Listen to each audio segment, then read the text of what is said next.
नमस्ते, नमस्कार, जय हिंद। दोस्त हमनी के जन चर्चा करत रहनी सन हमनी के चर्चा करत रहनी सन संविधान सभा पर। संविधान सभा पर चर्चा करत करत हमनी के पहुंचनी सन कैबिनेट मिशन पर कि कैबिनेट मिशन 24 मार्च 1946 के भारत में आई। कैबिनेट मिशन 24 मार्च 1946 के आयल तो ओमे 3 गो सदस्य रहल सन। पहिलका जन सदस्य रहला उ रहला पैथिक लॉरेंस, जन कैबिनेट मिशन के ही अध्यक्ष रहेला। दूसरका जन रहला उ रहला एबी अलेक्जेंडर और तीसरका जन रहला उ रहला स्टेफोर्ड क्रिप्स। ई तीनों के बात बता दी। जन कैबिनेट मिशन के तीनों जन सदस्य रहलन उ तीनों अंग्रेज ही रहलन। एकनी के 24 मार्च 1946 के भारत में आवेल सन और भारत के नेता से कहलन कि रउआ लोग संविधान सभा खातिर चुनाव कराई। लेकिन एकनी के एगो शर्त रख देलन कि संविधान सभा के जे भी सदस्य बनी उ कम से कम 10 लाख के जनसंख्या पर चुना के आए के चाहिए।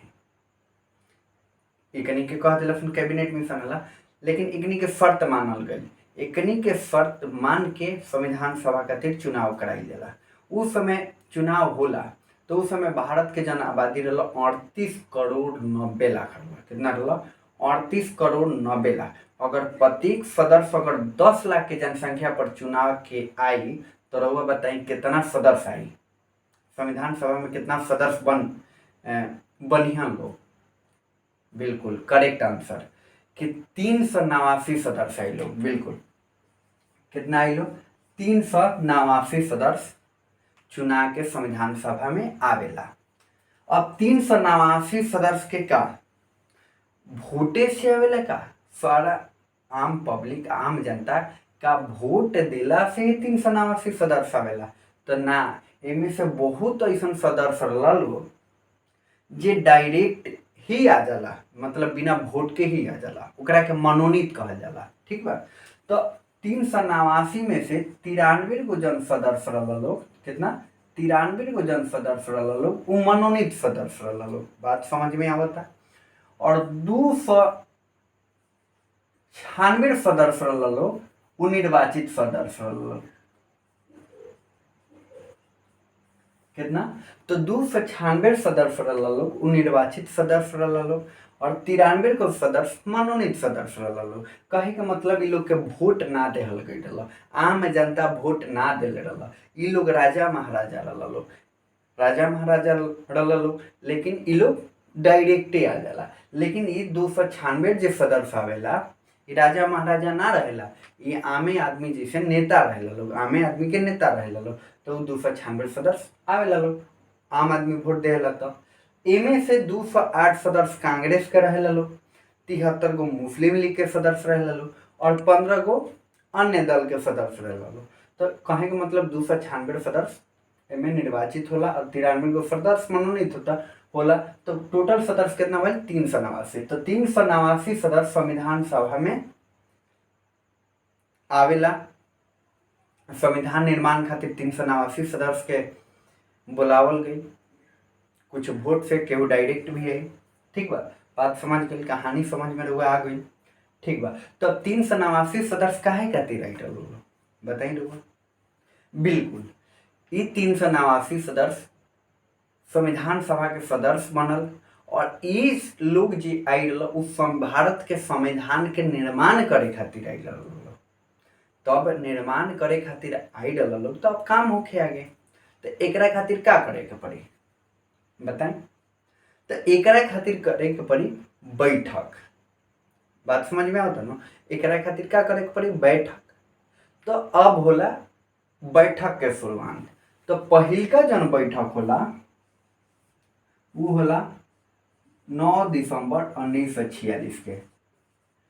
9 दिसंबर 1946 के संविधान सभा के पहिलका बैठक होला। बात समझ में आवता ना? संविधान सभा के जन पहिलका बैठक होला 9 दिसंबर 1946 के होला। लेकिन कहाँ होला? क्वेश्चन बहुत खतरनाक बा। तो संविधान सभा के जन पहिलका बैठक होला उ नई दिल्ली में होला। और जन पुरानका संसद भवन देखा तनी नु, वही में बैठक होला, सेंट्रल हॉलवा में होला, जन के पुस्तकालय भवन कहल जाला। वही में तो नई दिल्ली के पुस्तकालय भवन में संविधान सभा के पहिलका बैठक होला। तो संविधान सभा के पहिलका बैठक होला तो उमें का ऐसा चीज हो जाला जो महत्वपूर्ण हो जाला, देश में इतिहास बन जाला। तो बिल्कुल बहुत हम बताओ तनी बहुत खतरनाक काम होला एमे। तो 9 दिसंबर 1946 के जब संविधान सभा के पहिलका बैठक होला तो उमे 389 सदस्य शामिल ना होला। तो रउआ कोई क्वेश्चन ई का भइल 389 सदस्य ही चुनाई रहल लोग संविधान के ही निर्माण करे खातिर बैठक में तो 389 ही आए के चाहिए। तो हम कहतनी कि ना आइडल बिल्कुल ना आइडल कितना आइडल लो तो मात्र 211 सदस्य संविधान सभा के पहली बैठक में शामिल हुआ। क्यों 211 सदस्य संविधान सभा की पहली बैठक में क्यों शामिल हुआ, जबकि शामिल तो 389 सदस्य होना चाहिए, 389 सदस्य होना चाहिए। क्वेश्चन बानू रहो तो बताओ तने। तो 389 सदस्य में 211 सदस्य ए से शामिल होला। एगो बात ध्यान दे कि 389 में 15 गो महिला सदस्य भी डालो, ये बात ध्यान रखे, वो पूछ सकता है क्वेश्चन।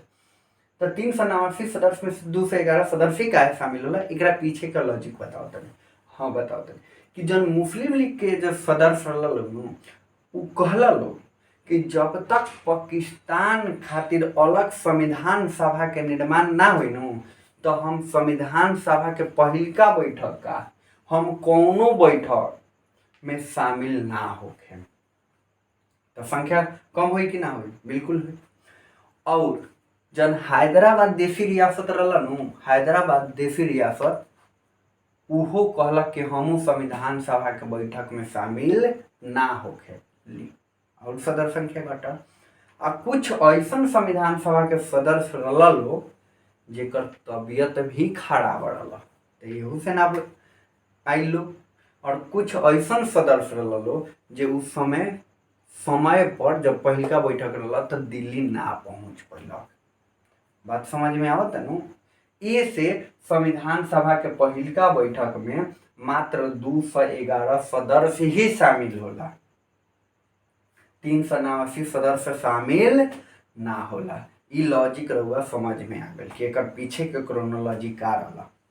अब चले के एकर विशेषता का जब 211 सदस्य संविधान सभा के पहिलका बैठक में जब शामिल होला तो संविधान सभा के समक्ष ही एगो बड़ा कठिनाई हो जाला कि 211 सदस्य के कंट्रोल के करी। तो संविधान सभा के समक्ष ही कठिनाई उत्पन्न हो गई। तब देखल गई कि एमे केकर उम्र ज्यादा बा। तो अब ई लोग मत सोची कि सब आदमी के कहल गई कि लोग आधार कार्ड निकाली और आधार कार्ड से हम लोग पता कर लेते निसन कि केकर उम्र ज्यादा बा। तो उस समय आधार कार्ड थोड़े ना बन रहा, आधार कार्ड तो 2010 में बन रहा। 2010 में आधार कार्ड सबसे पहिलका व्यक्ति रंजना सोनावड़े के बन रहा, जौन महाराष्ट्र के तेंगभली गांव के रही। बात समझ में आ गई। लेकिन हम तो 2010 के बात तो करत नहीं कि हम तो बात करते नहीं 9 दिसंबर 1946 के। तो उस समय आधार कार्ड रहला ना तो कि आदमी दिखा दे। तो अब 211 सदस्य जे संविधान सभा के पहिलका बैठक में शामिल होला उनमें देखल गल कि सबसे ज्यादा अनुभवी के बा, सबसे ज्यादा उम्र के बा। जब 211 आदमी के लाइन में लगा देवल गई, एक लाइन में लगा देवल गई तो देखल गई कि सबसे ज्यादा 211 सदस्य में सबसे ज्यादा जेकर उम्र बा उ बिहार के आदमी हैं। वो बिहार के आदमी हैं और वहाँ के नाम बा डॉक्टर सच्चिदानंद सिन्हा के। डॉक्टर सच्चिदानंद सिन्हा। तो डॉक्टर सच्चिदानंद सिन्हा 211 सदस्य में सबसे ज्यादा उम्र के रही। ये से यहाँ के संविधान सभा के अध्यक्ष बना देहल गई। इसे बना देहल गई कि मान ली 211 सदस्य जो युवा बा बूढ़ा आदमी के बात मानी नू, अनुभवी आदमी के बात मानी नू, वो से डॉक्टर सच्चिदानंद सिन्हा के संविधान सभा के अध्यक्ष बना देहल गई। लेकिन का रोगे बताई कि वो ज्यादा उम्र के आदमी कितना दिन काम करी, ज्यादा दिन तो काम करी ना। ये तो बात रोगो समझाता नहीं कितना दिन ज्यादा दिन ना करी।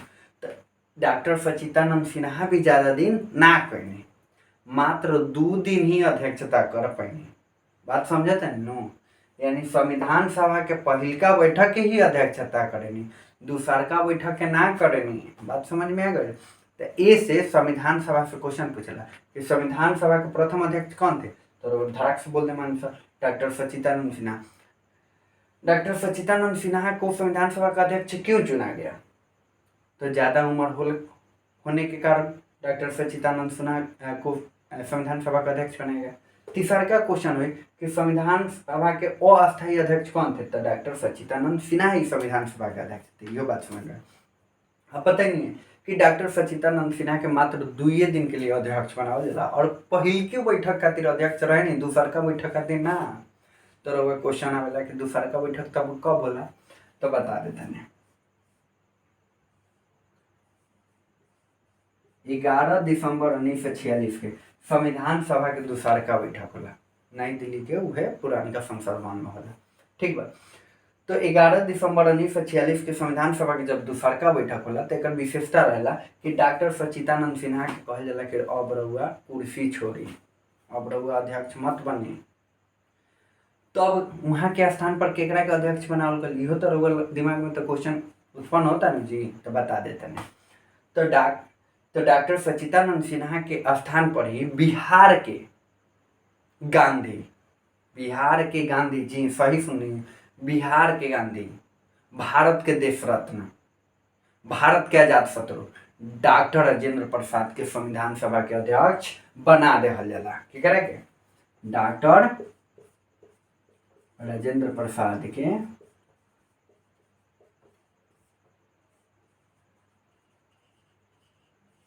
संविधान सभा के अध्यक्ष बना देहल जाला। तो दूसर के बैठक खातिर ना, दूसरका से लेकर अंतिम 24 जनवरी 1950 तक, यानी संविधान सभा के दूसरका बैठक से लेके अंतिम बैठक तक संविधान सभा के जो अध्यक्षता करेला न वो डॉक्टर राजेंद्र प्रसाद ही करेली। संविधान सभा कुल 1 से 41 बैठक, संविधान सभा के कुल 1 से 41 बैठक होला। तो एगो बैठक छोड़ के जेकर अध्यक्षता डॉक्टर सच्चिदानंद सिन्हा करेले, ओकरा बाद एगो छोड़ के 140 जन बचल, ओकर अध्यक्षता के करेला? डॉक्टर राजेंद्र प्रसाद करेले। बात समझ में आ गई ना? तो 11 दिसंबर 1946 के डॉक्टर राजेंद्र प्रसाद के अध्यक्ष चुन ले गए और साथ में डॉक्टर राजेंद्र प्रसाद कहने के 2 उपाध्यक्ष भी बना दी ताकि हमारे काम आसान हो जाए। मान ली कि हम लंच उंच पे जाएंगे तो वो लोग भी अध्यक्षता कर पाओ। तो संविधान सभा डॉक्टर राजेंद्र प्रसाद के अस्थायी अध्यक्ष तो बना देहल गई, यहाँ के अध्यक्ष बन गई, लेकिन साथ में संविधान सभा 2 और सदस्य के उपाध्यक्ष बना देहल। के रहा तो इहो बता देता है। एगो रहनी H.C. मुखर्जी आ दूसरका आदमी रहनी V.T. कृष्णामाचारी। बात समझ में आई कि संविधान सभा के दूसरका बैठक जब होला ओकर अध्यक्ष केकरा के बनावल जाला? डॉक्टर राजेंद्र प्रसाद के, सच्चिदानंद सिन्हा के हटा के, और 2 उपाध्यक्ष बना देल जाला, H.C. मुखर्जी के और V.T. कृष्णामाचारी के। इहो बात समझ में आ गई। लिख देते हैं जा उपाध्यक्ष केकर उपाध्यक्ष? संविधान सभा के। चले यहाँ तक संविधान सभा के दूसरका बैठक तो हुआ, स्पष्ट कहानी समझ गई। अब चले के संविधान सभा के अगला बैठक, संविधान सभा के तीसरा बैठक। तो संविधान सभा के जब तीसरा बैठक होला वो होला 13 दिसंबर 1946 के। तो संविधान सभा के तीसरका बैठक ऐसा का खास रहा जो इतिहास में बहुत प्रसिद्ध बा? तो बता देता नहीं। संविधान सभा के जब तीसरका बैठक होला वो होला 13 दिसंबर 1946 के। तीसरका बैठक में पंडित जवाहरलाल नेहरू जे जाके बाद में भारत के प्रधानमंत्री पहिलका बनेला, वहाँ के 13 दिसंबर 1946 के उद्देश्य प्रस्ताव पेश करेनी के जवाहरलाल नेहरू। लिख दी पहले का पेश करें 13 दिसंबर 1946 के उद्देश्य प्रस्ताव। ठीक है, कौन पेश किए थे? जवाहरलाल नेहरू। तो 13 दिसंबर 1946 के उद्देश्य प्रस्ताव तीसरका बैठक में पेश कल जाला। उद्देश्य प्रस्ताव आखिर अलग का यह का तो बता देता नहीं। कौनो चीज रहुआ काम करे नहीं, मान ली के रहुआ पढ़ता नहीं तो एक उद्देश्य का बा? परीक्षा पास करे के, नौकरी ले के उद्देश्य बानू। केहू आदमी केहू के खेत में काम करता तो ओकर उद्देश्य का बा कि काम पूरा करके पैसा ले। हर आदमी का अलग अलग काम करेला अलग अलग उद्देश्य खातिर। बात समझ में? तो वैसे ही जवाहरलाल नेहरू जन उद्देश्य प्रस्ताव पेश कैनी कि जन हमनी के जन संविधान बनता एकर उद्देश्य का रही। हमनी के संविधान जन बनाओ तनी सन उ केकरा पर लागू हुई केकरा पे लागू ना हुई एकर जन हेथी बा क्या बोलल जाला एकर उद्देश्य प्रस्ताव के पहले का बात की प्रस्ताव में एकर उद्देश्य का बा काहे के हमनी के बनाओ तनी सन। तो हमनी के जन बनाओ तनी सन कि भारत के आदमी के समृद्ध बना सकी सन, समृद्ध बना सकी सन, भारत के विकसित बना सकी सन। यही खातिर हमनी के संविधान के निर्माण करते रहनी सन। हाँ, तो इहे पूर्ति करे खातिर जवाहरलाल नेहरू 13 दिसंबर 1946 के उद्देश्य प्रस्ताव पेश करनी संविधान सभा में। इहो बात रउआ समझ में आ गई। अब कहनी रउआ सोचत होगन कि जब पेश कर लेनी तो क्या उद्देश्य प्रस्ताव के स्वीकार हो गए? तो ना भइल। तब रउआ दिमाग में तो क्वेश्चन होता, हलचल मन ले बा, तब काहे ना भाई? आखिर का मजबूरी आ गई संविधान सभा के समक्ष कि पंडित जवाहरलाल नेहरू जो उद्देश्य प्रस्ताव 13 दिसंबर 1946 को पेश करते हैं उसको स्वीकार नहीं किया गया? तो बता रहे हैं डॉक्टर राजेंद्र प्रसाद और अन्य भी संविधान सभा के अध्यक्ष कहल लोग कि मुस्लिम लीग आ जाए संविधान सभा में तब उद्देश्य प्रस्ताव के स्वीकार कर लिए। तो हमने के इंतजार करत गनी सन। अरे भाई इंतजारों के एगो हद होला न, हद पार कर जाला के बाद इंतजार खत्म, चाहे कोई हो। तो उहे इंतजार संविधान सभा के सदस्य मुस्लिम लीग के कैलक, लेकिन मुस्लिम लीग के कहे के मतलब रहा कि हम संविधान सभा के पहिलका बैठक में शामिल ही ना होके, ओकर कोनो बैठक में शामिल ना होके, पहिलका चाहे अंतिम कोनो बैठक में शामिल ना होके। ऐसे ना होके कि अगर पाकिस्तान खातिर संविधान सभा के अगर गठन ना हुई तो हम संविधान सभा में शामिल ना होके। तो जो मत होइए उ ना आइल ना भइल तो कोनो बात नहीं है। लेकिन अब ओकर कितना दिन इंतजार करिए, इंतजार का हद होला न, पार कर गए। तो पार कर गई तब फिर 22 जनवरी याद रखें, 22 जनवरी 1947 के उद्देश्य प्रस्ताव के स्वीकार कर लेहल गई। का कर लेहल गई? स्वीकार कर लेहल गई। कब? 22 जनवरी 1947 के। लिख देते नहीं था उद्देश्य प्रस्ताव स्वीकार। ठीक है, उद्देश्य प्रस्ताव के स्वीकार कर लेहल गई। अब एजा से संविधान बनावे के काम स्टार्ट हो गए। तो उद्देश्य प्रस्ताव जैसे स्वीकार हो जाला वैसे ही संविधान सभा 13 समिति बनावेला। ध्यान में रखें, कौन समिति? 13 समिति बनावेला। बात के ध्यान में रखें, कितना समिति बनावेला? 13 समिति। और 13 समिति के काम दे देहल गई और वो लोग अलग अलग देश में जाए और संविधान बनावे खातिर अच्छा नियम लेके आई और अपन संविधान पूरा विश्व में सबसे अच्छा बनाई। तो 13 समिति के ये काम सौंप देहल गई और 13 समिति अपन काम करे में लग गई और एकदम बेहतर ढंग से काम करे लागल। बात समझते हैं ना? एकदम बेहतर तरीका से काम करे लागल। फिर अब एकर प्रारूप बनल बेनेगल नरसिंह राव जन संविधान सभा के संवैधानिक सलाहकार प्रारूप बनेने। ठीक बा कि ई डॉक्यूमेंट लागी संविधान में बनाए खातिर। फिर वो बेनेगल नरसिंह राव के जानते नहीं, बेनेगल नरसिंह राव संविधान सभा में डॉक्टर अंबेडकर से भी तेज थे। अगर संविधान सभा में अगर सबसे बुद्धिमान अगर व्यक्ति कहा जाए तो बेनेगल नरसिंह राव थे और दूसरे डॉक्टर भीमराव अंबेडकर थे। इस बात को ध्यान में रखिएगा। बेनेगल नरसिंह राव जो संविधान सभा के संवैधानिक सलाहकार थे, उन्होंने म्यांमार का भी संविधान का निर्माण किया था। और साथ में आपको बता दें कि अंतर्राष्ट्रीय न्यायालय के प्रथम भारतीय जज थे। यहाँ तक बात रहो समझ में होता। एकरा आगे के जौन भी कहानी बा, एकरा आगे संविधान सभा में का होला, एकरा के लेके हम अगला वीडियो बहुत जल्द ही अपलोड करें। तब तक पहलका वीडियो अपलोड बा चैनल पर, ओकरा के रउआ देख ली, दूसर का इहो वीडियो देख ली और एकरा सीक्वेंस में सारा वीडियो है वो देखत रही। तो रउआ देखें कि पॉलिटिकल साइंस कर रहा धुआं उड़ा देता है। ठीक बा, मिले तब तक के अगला वीडियो में, तब तक रहोगा सबके बहुत बहुत प्यार, बहुत बहुत नमस्कार, तब तक के लिए आप सभी को जय हिंद।